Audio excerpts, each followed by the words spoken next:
महिन्याची एकादशी आहे. अधिक मासामुळे पंढरपुरामध्ये रोजचे लाखो भाविक दाखल झालेले आहेत. आणि आज रस्त्यावर हां, आज सर पंढरपूरमध्ये प्रशासकीय आज एकादशी असल्यामुळं खूप वारीची भरपूर गर्दी आहे.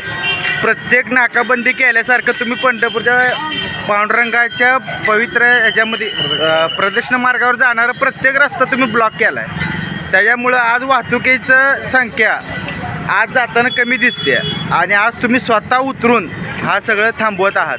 ह्याच्याबद्दल काय वाटतं सर तुम्हाला? काय नक्कीच आता 17 मे पासून अधिक मास सुरू झालेला आहे आणि या अधिक मासाची ही एकादशी आहे आणि याच्या निमित्तानं लाखो भाविक आपल्या या पंढरपूर नगरीमध्ये येत असतात. आमचा अंदाज असा आहे की 4 ते 5 लाख भाविक आज पंढरपुरात दाखल होणार आहेत आणि दर्शन घेणार आहेत.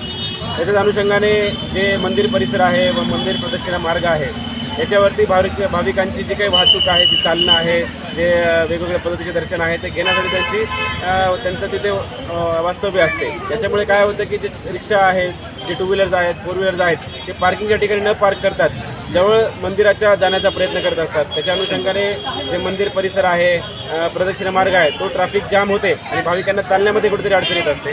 त्याच्यामुळेच आम्ही हे जे निर्बंध लावलेले आहेत, तुम्ही बघू शकता की आता बॅरिकेडिंग लावून आपण जड वाहतूक तर आपण बाहेरच थांबवलेली आहे. तालुक्याच्या आत येण्यापासूनच आपण त्याला थांबवत आहोत आणि जे इतर वाहतूक आहे त्या पार्किंगमध्ये त्यांना जाण्याची सूचना दिलेल्या आहेत.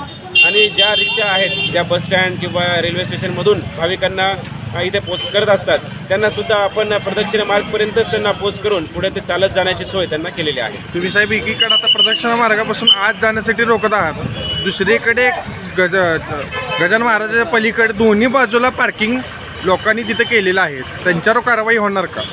हो, आता पंढरपूर शहरामध्ये 16 पार्किंगचे स्पॉट्स आयडेंटिफाय केलेले आहेत. प्रत्येक पार्किंगच्या स्पॉट्समध्ये वेगवेगळ्या संख्येने पार्किंगची सोय असते.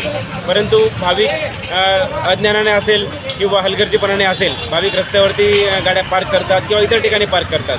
त्यामुळे नक्कीच आमची ट्रॅफिकची टीम आहे, भरारी पथक आहे, ते फिरत आहे आणि ज्यांनी कुणी जे नियमाच्या बाहेर जाऊन पार्किंग केलेलं आहे त्यांच्यावरती कारवाई करणार आहोत. परंतु एक सल्लासुद्धा देणार आहोत की कुठे पार्किंग केली पाहिजे. साईनबोर्ड लावलेले आहेत. मला सगळ्या नागरिकांना आणि भाविकांना आवाहन करायचं आहे की योग्य ठिकाणी पार्किंगच्या ठिकाणीच आपली वाहनं पार्क करावे. अन्यथा रस्त्यावरती पार्क केलं तर भाविकांना त्रास होईल आणि चालण्याला आणि वाहतुकीला अडचण होते. असं कुठलेही कृत्य आपण करू नये. पहिल्यांदा साहेब असं होतं की अधिक महिन्याच्या एकादशीला आज जाण्यापासून प्रदक्षिणा मार्गाला रोखण्याचं काम वाहनांसाठी तुम्ही करत आहात. पोलीस प्रशासन नेहमीच वेगवेगळ्या एकादशी आहेत, वाऱ्या आहेत, त्याच्यामध्ये चांगली कामगिरी करत असते आणि आम्ही वरिष्ठ अधिकाऱ्यांची जबाबदारी असते की त्यांच्याकडून त्यांना वेगवेगळी सूचना देऊन जे कुठलं पॉईंट्सवरती जे कर्मचारी होमगार्ड्स नियमित केलेले आहे त्यांच्याकडून ती कामगिरी बजावून घेणं हे आमचं कर्तव्य आहे. त्याच्याच अनुषंगाने आम्ही आता फील्डवर आहोत आणि वेगवेगळ्या जे काही सूचना आहेत ते त्यांना देत आहोत. धन्यवाद. जय हिंद.